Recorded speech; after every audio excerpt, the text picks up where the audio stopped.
দখলমুক্ত রায়গঞ্জ গড়ার প্রতিবাদ জানালো উত্তর দিনাজপুর জেলা স্ট্রিট হকার্স ইউনিয়ন। গত 12 ডিসেম্বর পিডব্লিউডি উত্তর দিনাজপুর ডিভিশনের তরফে শিলিগুড়ি মোড় থেকে ঘড়ি মোড় পর্যন্ত পথ পার্শ্বস্থ ক্ষুদ্র ব্যবসায়ীদের উচ্ছেদ করার নোটিশ জারি করা হয়েছে। তার প্রতিবাদে উত্তর দিনাজপুর জেলা স্ট্রিট হকার্স ইউনিয়নের পক্ষ থেকে বেলা 12টায় পিডব্লিউডি অফিসের সামনে অবস্থান বিক্ষোভ কর্মসূচি পালন করা হয় শুক্রবার। মূলত এই উচ্ছেদ অভিযানকে পক্ষপাতমূলক বলে অভিযোগ করেন সংগঠনের নেতৃত্বরা। সাধারণ হকাররাও অভিযোগ করেন বড় ব্যবসায়ীদের অবৈধ নির্মাণকে ছাড় দিয়ে শুধুমাত্র ফুটপাত ব্যবসায়ীদের বিরুদ্ধে এই অভিযান অমানবিক। পুনর্বাসনের ব্যবস্থা না হলে তারা আগামীতে বৃহত্তর আন্দোলনের পথে যাবেন বলেও হুঁশিয়ারি দেন। আমি কার্তিক দাস, সিআইটিউ জেলা নেতা।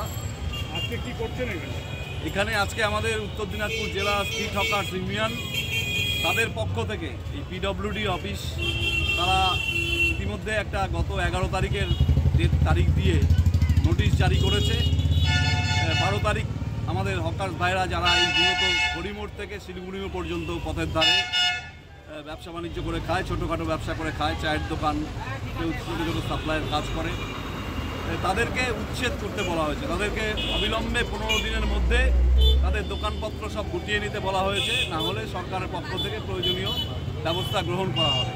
কিন্তু আমরা মনে করি যে এই হকারদের যারা এই পথের ধারে, আমরা মনে করি যে কোনো রকম অবস্ট্রাকশন ছাড়াই জনগণের অসুবিধা সৃষ্টি না করেই তারা যে ব্যবসা বাণিজ্য করে খাচ্ছে, বিশেষ করে শিলিগুড়ি মোড় থেকে এই ঘড়িমোড়, সেই জায়গায় দাঁড়িয়ে এই নোটিশ অবিলম্বে বাতিল করতে হবে।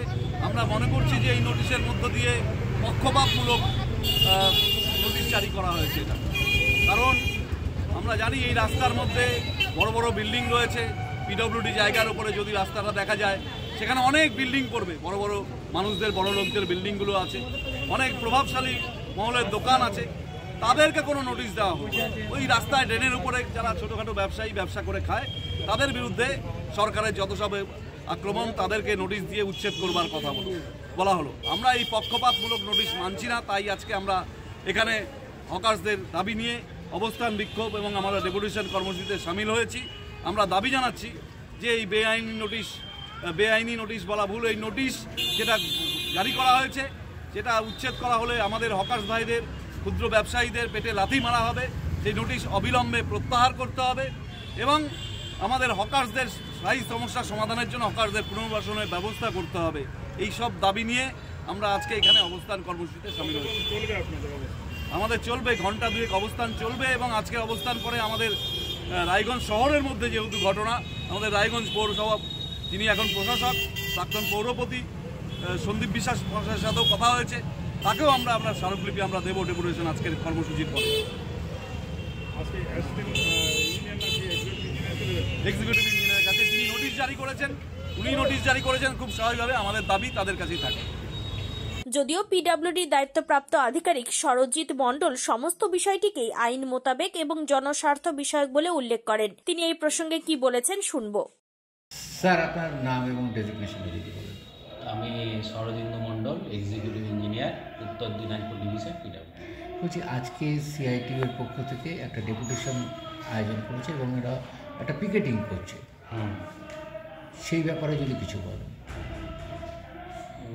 ডেপুটেশন তো আমাকে এখনও দিতে আসেনি, তবে যেটা জানতে পারছি যে আমরা কিছুদিন আগে একটা নোটিশ সার্ভ করেছিলাম, যেটা কিনা ধরুন আমাদের যে রাস্তা আছে, রাস্তার জমির মধ্যে যে এনক্রোচমেন্টগুলো আছে, ওগুলোকে ওখান থেকে দখলদার মুক্ত, এটা অধিগ্রহণ ব্যাপারটা ভাবার কোনো কারণ নেই, এটা দখলদার মুক্ত করার জন্যই আমাদের এই নোটিশটা সার্ভ হয়েছে। আর এবার ওনারা কি ডেপুটেশন দেবেন সেটা ওনাদের ব্যাপার, তারপরে আমি আপনাদের বাকিটাই বলতে পারি।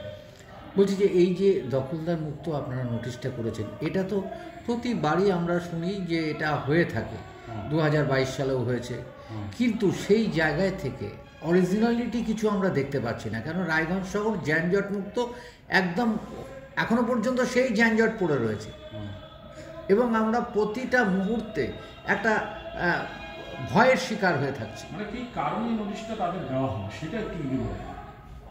আচ্ছা, সেটা হচ্ছে যে আমাদের প্রত্যেকটা ডিস্ট্রিক্টেই, উত্তর দিনাজপুর ডিস্ট্রিক্টের মধ্যে এই ধরনের একটা রোড সেফটি কমিটি আছে, ঠিক আছে? তো আমাদের সাব ডিভিশনাল অফিসার যিনি আছেন, অ্যাসিস্ট্যান্ট ইঞ্জিনিয়ার, তার সাথে এখানে এসডিও সাহেব এখানকার লোকাল যে এমএলএ এমপিরা আছেন তাদের নিয়ে একটা কমিটি আছে, রোড সেফটি কমিটি। তো সেই কমিটির প্রত্যেক মাসে একটা করে রোড সেফটি মিটিং, ঠিক আছে। তো এই কিছুদিন আগে যে মিটিংটা হয়েছে সেই মিটিংয়ে ডিসাইড করা হয়েছিল যে আমাদের আপাতত শিলিগুড়ি মোড় থেকে ঘড়ি মোড় পর্যন্ত এই শহরের মধ্যে দিয়ে যে রাস্তাটা গেছে সেইটা যানজটমুক্ত করা। উদ্দেশ্যটা একটাই, যাতে পথচারীদের যাওয়া আসার সুবিধা হয়। মেন রাস্তার ওপরে যদি দোকানপাটগুলো চলে আসে তাহলে সেক্ষেত্রে কি হচ্ছে, ওই রাস্তার ফুটপাথ দিয়ে মানুষজন হাঁটতে পারছে না। দ্বিতীয়ত গাড়ি ঘোড়া যেগুলো শহরের বুকে মানে মার্কেট প্লেসের মধ্যে যে পার্কিংগুলো হচ্ছে সেটা মেন ব্ল্যাক টপের ওপরে পার্কিংগুলো হয়ে যাচ্ছে। এর ফলে পথচারীদের যাওয়া আসার অসুবিধা হচ্ছে, অ্যাক্সিডেন্ট ঘটছে, অ্যাম্বুলেন্স যেতে পারছে না, স্কুলে যাওয়ার যে বাচ্চারা আছে তাদের অসুবিধা হচ্ছে, মুমূর্ষু রোগীরা হসপিটালে পৌঁছতে দেরি হচ্ছে। তো এই ধরনের সমস্যাগুলো যাতে এড়ানো যায় তার জন্যই আমাদের এই দখলদার মুক্ত করার নোটিশটা সার্ভ করা হয়েছে। যে অভিযোগ যেটা যে হচ্ছে যে দেখে দেখে ওদের নোটিশগুলো করা হয়েছে, অনেক দোকানদারকে না দিয়ে বেছে বেছে। এটা একদমই ভুল ধারণা ওনাদের, এরকমভাবে কোনো কিছুই করা হয়নি। আমাদের প্রথমে রাস্তার জমির ডিমার্কেশন করা হয়েছে বিএলআর অফিস থেকে। রাস্তার জমির ওপরে যে পোর্শনগুলো আছে, যাদের আছে, সে টেম্পোরারি হোক বা পার্মানেন্ট স্ট্রাকচার হোক, সব হোক, যাই হোক, তাদেরকেই নোটিশ দেওয়া হয়েছে। এটা একদমই ঠিক কথা নয় যে একদম দেখে দেখে কাউকে নোটিশ দেওয়া হয়েছে। ঘটনা হচ্ছে যে শুধু শিলিগুড়ির মোড় থেকে আপাতত ঘড়ি মোড় অব্দি দেওয়া হচ্ছে, কিন্তু টাউন তো ওইটুকুই নয়, এদিকে কলেজ পর্যন্ত বলা যায়, এদিকে কসবা আগ পর্যন্ত। একদম ঠিক বলেছেন, এটা স্টেপ বাই স্টেপ নেওয়া হচ্ছে। 2022 সালে কর্ণঝোড়াতেও দেওয়া হয়েছিল। আমার আগে যিনি ছিলেন, আমি কয়েকদিন এসেছি এখানে, আমার আগে যিনি ছিলেন তিনি এখানে কর্ণঝোড়া মেন গেট, কর্ণঝোড়া বাস স্ট্যান্ড, কর্ণঝোড়া এইসব জায়গায় নোটিশ সার্ভ করেছিলেন 2022 সালে।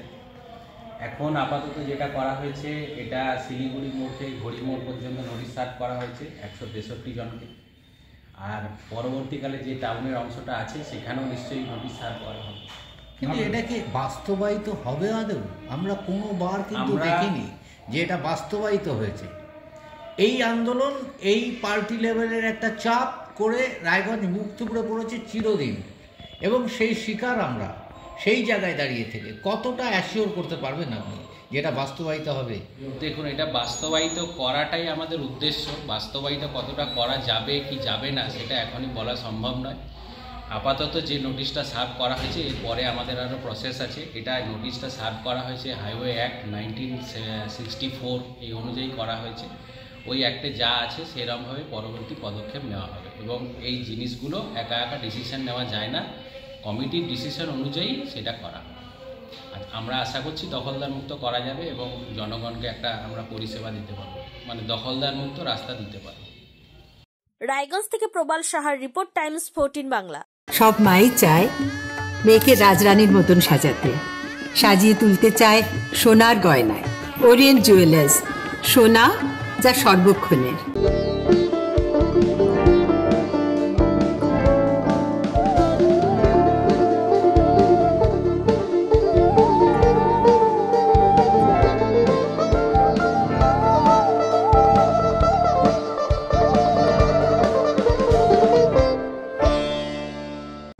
আপনি কি চাকরি পরীক্ষার্থী?